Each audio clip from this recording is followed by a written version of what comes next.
Welcome to the Deep Dive. Today we're plunging into a real giant of global logistics, Nippon Yusen Kabushiki Kaisha.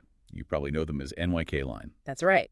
And we've got their latest data book. It's dated February 5th, 2025, pretty current, and their 2024 integrated report. Our goal here is simple, really. Cut through the noise and give you the essential insights into this huge company. Think of it as your fast track to understanding what really counts with NYK Line. Exactly. No one has time to read everything. Right. So we're focusing on the core stuff. There are different business areas, what's working, what's challenging, a look at the recent financials, and crucially, where they're headed, their strategy. And how they plan to create value for investors. That's key too. We're pulling all this straight from these two reports, the data book and the integrated report. Just the important bits. Let's get into it. NYK Line is complex, lots of moving parts. Where should we kick things off? Their business segments, maybe? Sounds good. Let's start unpacking those. Maybe the liner trade business first. That's the container shipping side. Okay, liner trade. Well, a big name there is ONE, Ocean Network Express.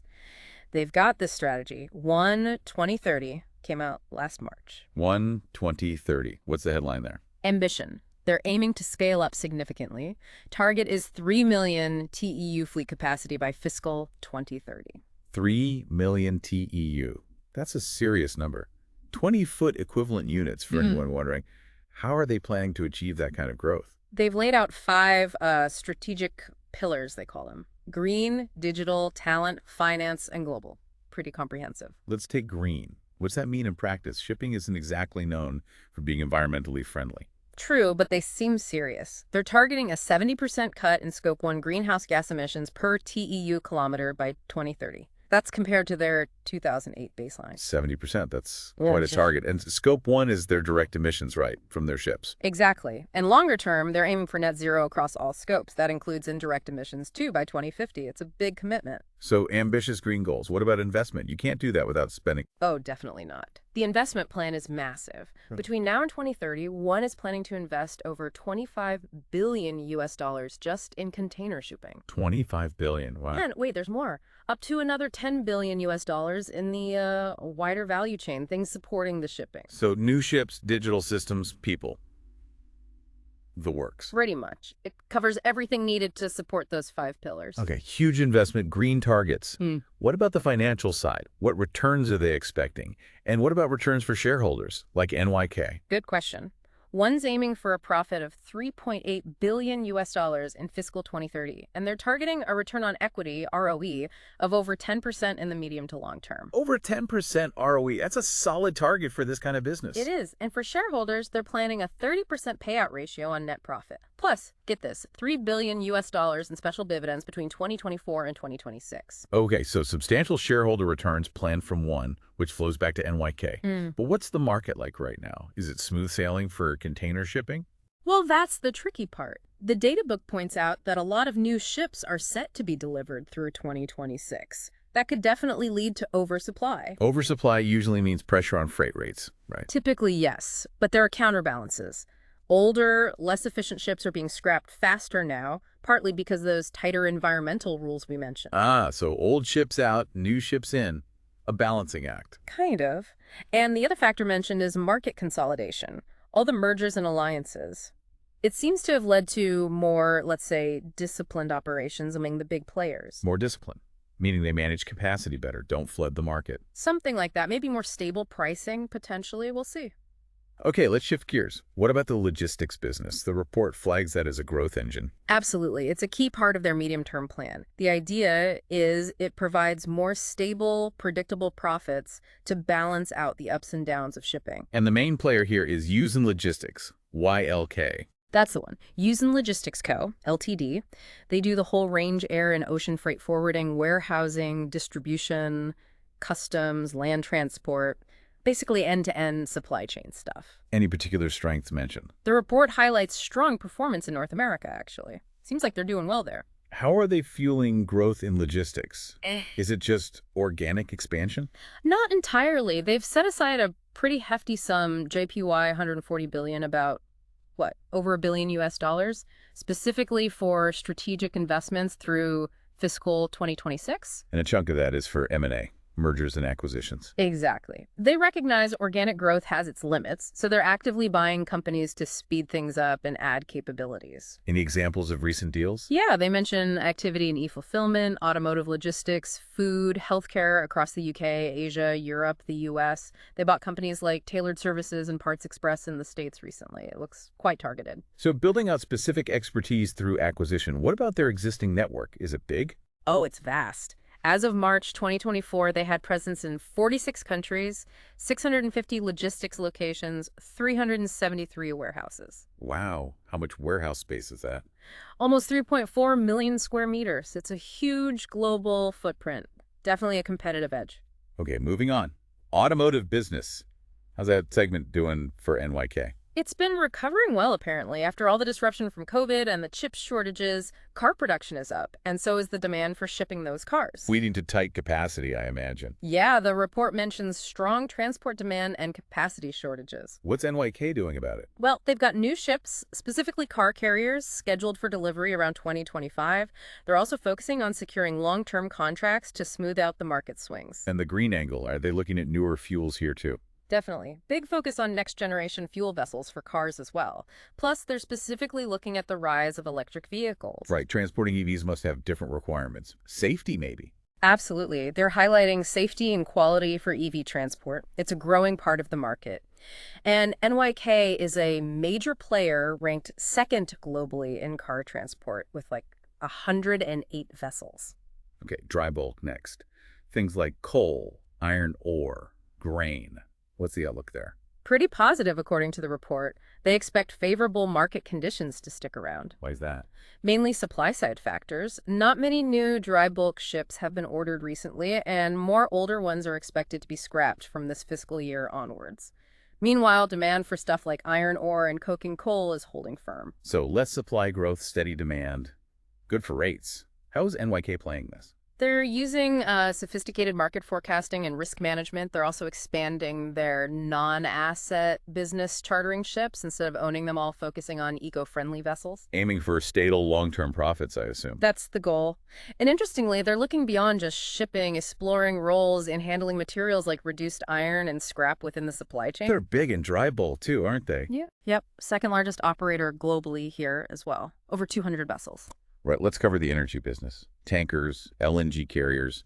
What's the picture? Short to medium term, the market looks reasonably balanced. Capacity isn't expected to massively outstrip demand. What's keeping capacity in check? A few things. Geopolitics, for one, the situations in Ukraine, the Middle East, plus the Panama Canal issues, they all disrupt routes and vessel availability. Also, building new ships is just very expensive right now. Makes sense. So NYK's strategy in energy. Focus on stable earnings. LNG, liquefied natural gas, is seeing really strong global demand, so that's key. LPG and chemicals are growing faster than crude oil.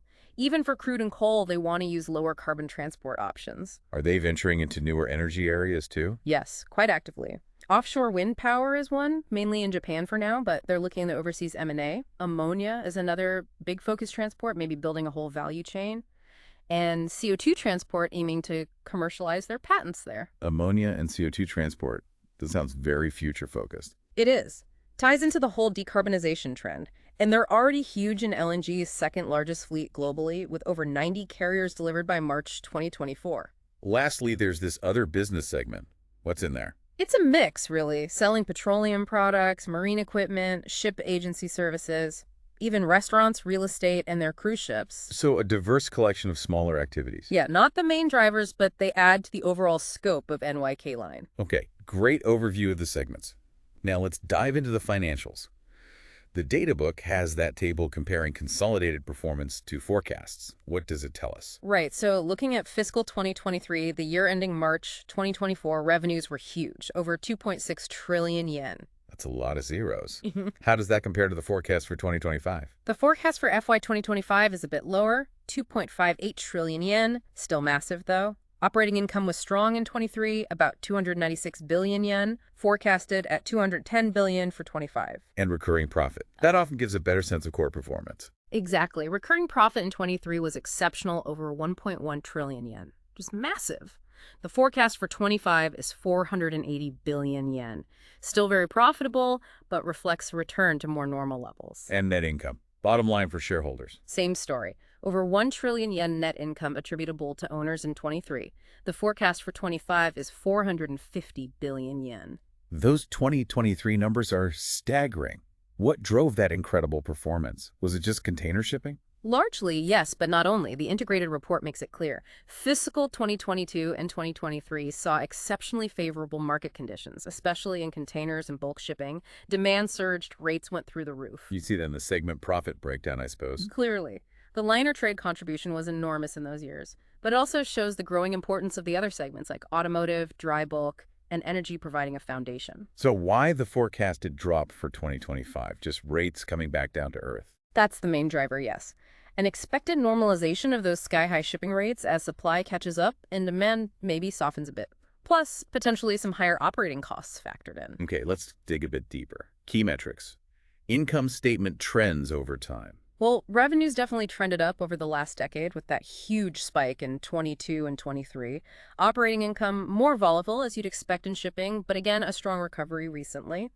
The really dramatic story is recurring profit and net income just exploding in those two peak years. And the balance sheet.